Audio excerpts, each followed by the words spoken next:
Another day, another boring day. Akala ko nga normal day lang ngayon pero biglang may ganap. Kasi nga naman nag-prepared kami ng bridal shower para sa pinsan ko. At dahil nga biglaan lang, dito nga lang namin siya ginanap sa bahay. Simple lang pero masaya. Nag-start nga pala kami sa games. Syempre, hindi pwedeng walang consequences kapag mali ang sagot.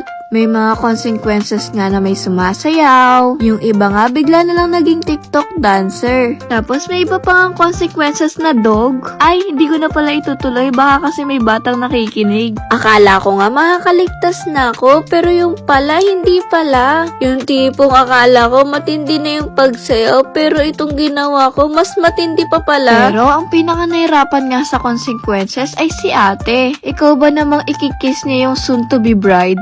Yung tipong uunahan mo pa si groom.